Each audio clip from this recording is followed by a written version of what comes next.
You know, that constant hum, the questions, the worries, maybe sometimes, yeah, even outright panic about parenting in this super digital world. Oh, yeah. I think we all feel that. It feels like every day there's a new headline, right? Another worry about kids and screens. Absolutely. And it changes so fast. It's tough for parents to know what's reliable info versus just, opinions flying around. Exactly. So today we're doing a deep dive. We're going into some really insightful research-backed stuff on parenting in the digital age. Mm-hmm. We're pulling directly from Professor Jacqueline Nessie's brilliant work, her Substack newsletter, Technosapiens. Fantastic resource. Totally. Our mission here is basically to pull out the most important nuggets, the key insights from her work, and give you a shortcut, kind of, to getting well-informed on this really critical topic. Yeah. So let's get into it. Okay. So a really key thing Nessie stresses right away is grounding all this advice in understanding adolescence itself. Right. The teen years. Yeah, roughly ages 10 to 20. We often think of it as just difficult, challenging. Yeah. The storm and stress idea. Exactly. But Nessie's research, and she builds on others like the UCLA Center for the Developing Adolescent, she reframes it. She says these years are actually this unique time of super fast growth, learning, development. It's a huge opportunity actually for adults to help shape who teens become. That's such an important shift in perspective. Yeah. Not just getting through it, but seeing the opportunity. Right. It's about working with their developmental needs, not, fighting against them. And she lays out 6 key scientific needs for teens. That sounds like a really useful framework for parents. It really is. So first up is exploration and risk-taking. Okay. Teen brains are just wired for excitement, for novelty. So the idea is we should encourage healthy risks. Like what kind of healthy risks? Well, trying a new sport, maybe taking a tougher class at school, or, using their voice online or offline to stand up for something they believe in, things that feel a bit challenging but are ultimately constructive. Got it. Okay, what's next? That leads nicely into the need for meaning and purpose through contribution. As teens develop more empathy, they become really capable of helping others. Mm-hmm. And this can be simple stuff, like supporting a friend who's having a hard time, maybe online, doing chores at home without being nagged, or getting involved in, say, student government or volunteering. It helps them feel like they matter. Right, like their actions have impact. That makes sense. Number 3. Decision-making and emotional regulation. And, we all know teens feel things so strongly. Oh, yeah. The highs are high, the lows are low. Totally. Whether it's excitement over some new trend or just intense frustration about something feeling unfair. So Nessie really highlights teaching them to recognize and manage those big feelings. How do you do that? Equipping them with healthy coping skills, things like distraction techniques, mindfulness, maybe just listening to music, self-care routines, and crucially, we have to model that stuff ourselves. Yeah, that's always the hard part, isn't it? Okay. Okay, what else? Then there's support from parents and other caring adults.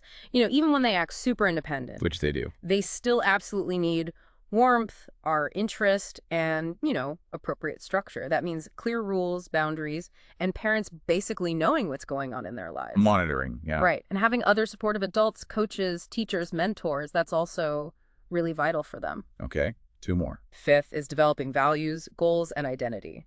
They're actively figuring out, who do I want to be? That's a big question. It is. And they're influenced by everything: peers, family, community, even random TikTok trends, Ah, yeah. So they need some freedom to experiment, but also our support as they explore different parts of their identity, racial, ethnic, gender, sexual identity, helping them do that safely. Right. And the last one. Finally, respect and social status. Teen brains become hyper aware of social standing during these years. Oh, So providing healthy ways for them to gain respect, maybe their school achievements, extracurriculars, or just by treating them like competent people whose opinions actually matter, that's incredibly important for their self-worth. wow. Okay, so understanding those 6 needs really does change how you might approach things. But how does this translate to, the everyday screen time arguments? Well, Nessie says it starts by rethinking what we mean by discipline. Okay, not just punishment. Exactly. She defines it as your entire system for teaching kids acceptable behavior. And it's built on 3 things: warmth, structure, and effective consequences. Okay, let's break that down. Warmth. Warmth is pretty straightforward. It's showing affection, support, actively building that positive, loving connection. So what does that look like? For little kids, maybe it's dedicated special playtime. For older kids, maybe a movie night or, I don't know, even making a silly TikTok together. Right. These moments, she calls them deposits in the bank. They build trust. I like that. Okay, and structure. Structure means having consistent, predictable limits, rules, and expectations, and being really clear and specific. So not just less screen time. Right. More like, okay, you can play Minecraft for 30 minutes on weekdays, but only after homework's done, and it has to be before 8 p.m., something concrete. Mm-hmm. And for older kids, she suggests actually involving them in setting the rules, makes them feel more ownership. It's kind of firm but flexible. You need to know your absolute deal breakers versus the things you'd prefer they didn't do but might negotiate on. Okay, warmth, structure, Yeah. and consequences. Yeah. This ties into that learning theory, right? Exactly. Operant conditioning. Sounds technical, but the basic idea going way back is super simple. Behaviors followed by a good outcome are more likely to happen again. And one's followed by a bad outcome. Less likely. Precisely. Understanding this is key to guiding kids' behavior online or off. So Nessie breaks down the types of consequences. Yeah, there are 4 main types. First is positive reinforcement. Adding something good, like maybe giving some extra screen time because they finished their chores early without being asked. Okay. Rewarding good behavior. Then negative reinforcement, taking away something bad or annoying, like maybe lifting a screen time restriction for a bit because they clean their room proactively. You're removing a negative rule. Right. Then there's punishment. Yeah. Positive punishment is adding something bad.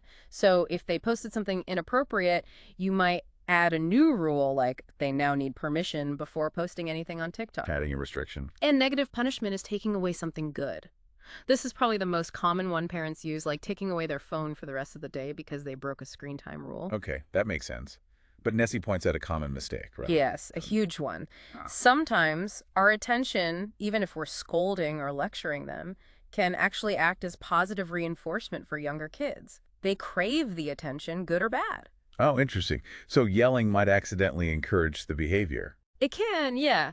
And also giving in when they escalate, like having a huge tantrum over the iPad and you finally just give it back to make it stop, that reinforces the tantrum itself. Ugh, been there. We all have.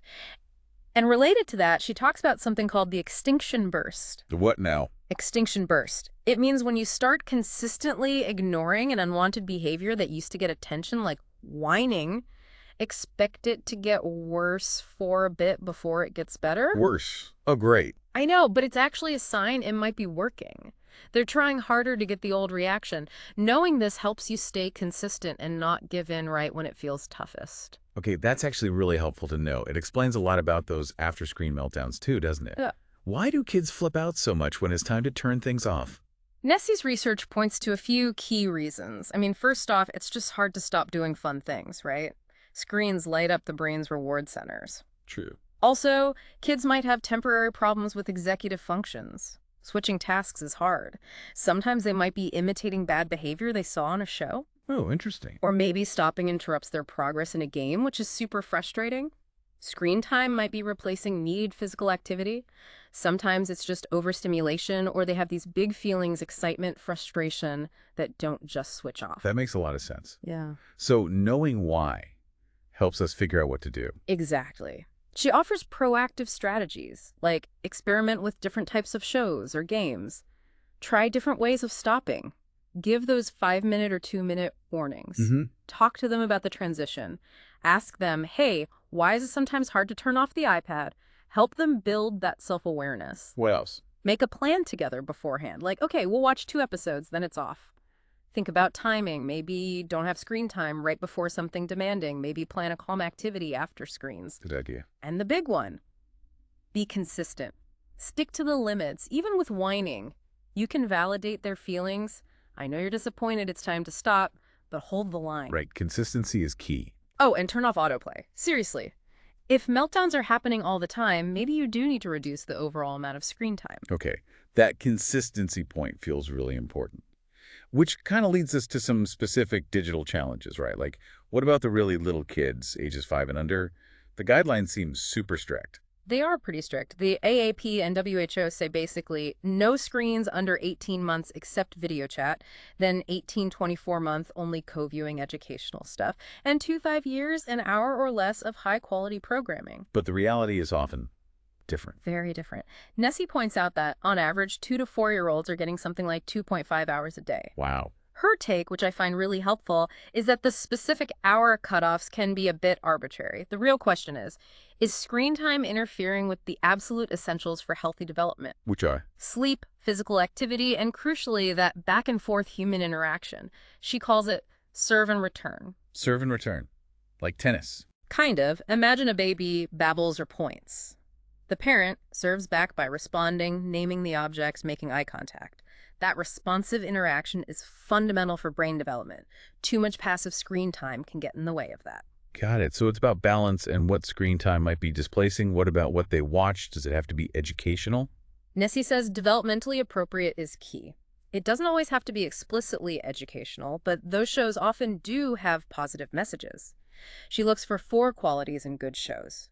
They should be active, prompting responses, engaging, holding attention without being overwhelming, meaningful, connecting to their lives, and socially interactive, modeling positive interactions. Like Daniel Tiger or Sesame Street? Exactly. Daniel Tiger, Sesame Street, Dora, Super WHY, those kinds of shows often hit those marks. And do kids actually learn from screens at that age? Well, Nessie highlights the video deficit. Basically, kids under 3 learn way less effectively from a 2D screen compared to a real live person. Why is that? A screen can't respond contingently, offer different angles, provide that rich multisensory input like a real person or object can. Once kids are 3 or older, some learning can happen from screens, but it's significantly boosted if you co-view, watch with them, and talk about it. Okay. And for stopping those screen time battles with little ones, any quick tips? Yeah, similar ideas. Clear expectations before screens go on, offer simple choices, turn it off now or in 2 minutes, give simple reasons, time for bath. Use visual timers, give warnings, be consistent afterwards, and validate feelings while holding the boundary firm. Great practical advice. Okay, let's shift gears to something that causes a lot of anxiety. Dopamine, the whole screen addiction fear. Right. The narrative is often that screens cause these dangerous dopamine surges, just like drugs, leading to addiction. So what's the reality, according to Nessie's research? What is dopamine doing? She provides a really important clarification. Dopamine isn't just a pleasure chemical. It's a neurotransmitter involved in lots of things, movement, sleep, learning. But its main role here is motivation. It drives us to seek out rewarding things. So screens are rewarding. Yes, like many enjoyable activities, dopamine gets released. And social media platforms especially are designed very cleverly. Features like endless scrolling, unpredictable likes that creates what scientists call variable reward schedules. It leverages that dopamine response to keep us engaged, keep us coming back. But is it really addiction, like drug addiction? Nessie is clear. For most people, no, it's not comparable. Problematic, maybe even addictive-like use can happen for a small percentage of kids, but currently there's no official diagnosis like social media addiction in the main diagnostic manuals. Okay, so the takeaway for parents. Don't panic about dopamine specifically. Focus instead on promoting moderation, ensuring screens aren't crowding out other rewarding activities, playing outside, hanging out with friends in person, hobbies, all that stuff. Aim for balance. That's a much calmer perspective. We can talk video games. They're everywhere, right? Especially for boys. Almost universal, like 97% of teen boys, 83% of teen girls play. And yeah, boys average way more time over 2 hours a day compared to under an hour for girls. Are they inherently bad? What does the research say? Generally, Nessie finds little evidence of inherent harm from gaming itself. In fact, there are some cognitive benefits linked to certain types of games, things like better working memory, faster reaction times, improved attention skills. And socially. They can be a really important social space, particularly for boys, a way to connect, cooperate, compete with friends. But the big question is always, when is it too much? Yeah, and Nessie brings it back to that key question. What are the games replacing? Right. If gaming is consistently pushing out sleep, homework, physical activity, face-to-face socializing, that's when you need to be concerned. What about actual gaming disorder? Is that a real thing? It is. It's characterized by things like losing control over gaming, giving it increasing priority over everything else, and continuing to game despite negative consequences. It affects maybe 1 to 9% of teens. If you're seriously worried about that pattern, seeking professional advice is the way to go. Okay. And the elephant in the room. Violent video games. Are they dangerous? The debate is so heated. It is. Nessie presents a nuanced view based on the bulk of research. Studies do show small, short-term increases in aggressive thoughts, feelings, and maybe behaviors right after playing. Okay, small and short term. Right. But there's very little evidence linking violent game playing to long-term serious violence or criminal behavior. That connection is often overstated in the media. So how should parents handle violent games then? Nessie gives 5 key pieces of advice. 1, know the research, understand the nuance, the short-term versus long-term findings. 2, know your child, how's their temperament, who are their friends. 3, know the games, actually play with them or watch, check ratings on sites like Common Sense Media. 4, talk about it. Discuss your family values, your concerns about the content. And 5, set flexible limits. Use that collaborative, autonomy-supportive approach. Involve them in setting boundaries around what they play and when. That seems really balanced. Okay, one more big debate area. Phones in schools. Why are schools considering bans? Well, the reasons are pretty clear. Worries about distraction, interfering with learning, potential negative impacts on social skills like less face-to-face interaction, cyberbullying concerns, and general worries about mental health. And what does the research say? Are phones actually distracting? Oh, yeah. The research is pretty solid on that. Smartphones are distracting. Even just having one nearby, even if it's off, can impact attention and performance on cognitive tasks. Okay, so they're distracting. But do bans actually work? Does banning phones improve things? That's where the evidence gets a bit more mixed, according to Nessie. Some studies, like one in England, found small but significant improvements in test scores after bans, especially for lower achieving students. Okay, so some positive effect there. But other studies, in places like Norway and Sweden, found minimal or no impact overall, or maybe effects only for certain student groups. So it's not a simple bans work or bans don't work. Exactly. Nessie suggests that limiting phone use during the school day makes logical sense to reduce distraction. But the details really matter. How is the ban enforced? Do teachers have support? It's not a magic bullet. Right. A phone ban isn't going to solve the entire youth mental health crisis on its own. Precisely. There are many factors involved in student well-being at school, and phones are just one piece of a much larger puzzle. Okay, this is all incredibly helpful context. Let's pivot now to some really practical tools. Yeah. The number one question I hear is, when is the right age to get a kid a smartphone? And Nessie's answer, maybe frustratingly for some, is there's no single right age. Huh, yeah, I figured. Her general advice, based on the evidence of potential interference with social skills and academics, especially for younger teens, is to wait if you can. Delaying is often beneficial. But how do you know if your kid is ready? She offers a great framework called the 4 R's to help parents think it through. Okay, what are they? Responsibility. Does your child generally show responsibility in other areas of their life? Do they understand what it means to be responsible with a device? Rules. Do they understand the rules you'll set and why those rules exist? Risks. Do they have a basic understanding of potential online risks, like privacy issues or cyberbullying? And reasons. What are their actual reasons for wanting a phone? Is it genuine need or just peer pressure? Yeah, it's a really useful checklist. What if you decide they're not ready for a smartphone, or you just want alternatives? Nessie mentioned several options. There are basic phones, yeah. Flip phones still exist. Wow. There are also these minimalist, kid-friendly smartphones like Gab, Pinwheel, or Bark phones, which have limited functionality. And smartwatches can be a good intermediate step, too, allowing calls and texts with approved contacts, but no internet browser or apps. Okay, good options. So let's say they have the phone. Now, boundaries and parental controls. Nessie has some specific rules she recommends. Yes, some really actionable ones. First and foremost, no phone in the bedroom, especially at night. Sleep is just too important. Absolutely critical. Second, establish at least one other phone-free zone or time, maybe family meals, maybe car rides. Oh. Third, require permission before downloading new apps or making in-app purchases. Avoid surprise bills. Fourth, talk constantly about using good judgment, being kind online, choosing positive content, thinking before they post. And fifth, a simple one. They need to respond to texts or calls from parents reasonably promptly. That seems fair. What about the technical side parental controls? Are they effective?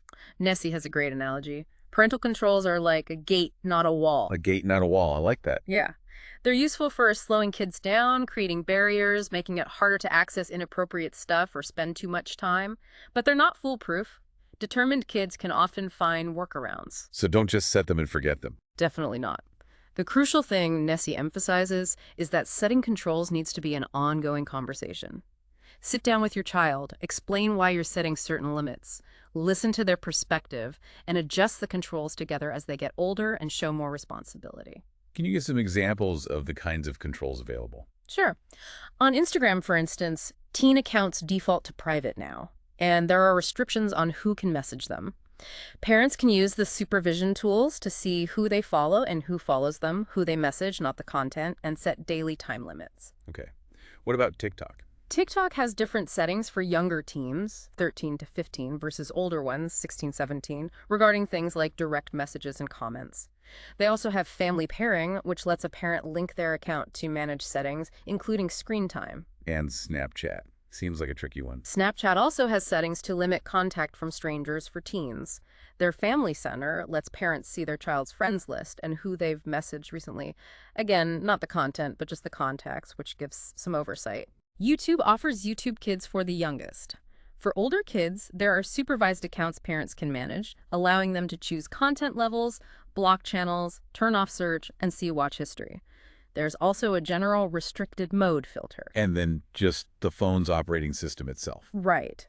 Both Android with Google Family Link and iOS with Apple Family Sharing and Screen Time have built-in tools. You can set time limits for specific apps or overall usage, approve app downloads, track location, and filter web content. So many tools. Lots of tools. But the key, as Nessie stresses again and again, is that the technology is only part of it. The conversations, the warmth, the structure, that's the foundation. Wow. We have really covered a huge amount of ground today. It's incredible how much insight is packed into Professor Nessie's Technosapiens work, from understanding how teens tick to these really concrete strategies for screens. Absolutely. It really underscores that idea of evidence-based parenting. Nessie often talks about it like a three-legged stool. Oh. Yeah. The research, like everything we've discussed today, that's one crucial leg. But the other two legs are just as important.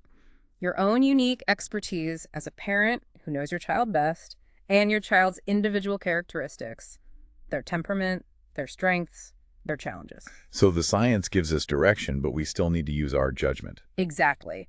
The research provides the map, maybe, but you are the one driving, adapting to the specific terrain of your family and your child. Your informed judgment makes it work. That's a really empowering way to think about it. It leads to a final thought, maybe, for everyone listening. Yeah, perhaps something to mull over. In this world where digital tech just keeps changing so fast, how can you shift from just reacting to the latest crisis or headline? Yeah. How can you proactively take these kinds of evidence-based insights we've talked about and use them to really shape a digital environment at home that doesn't just help your kids survive, but actually helps them thrive?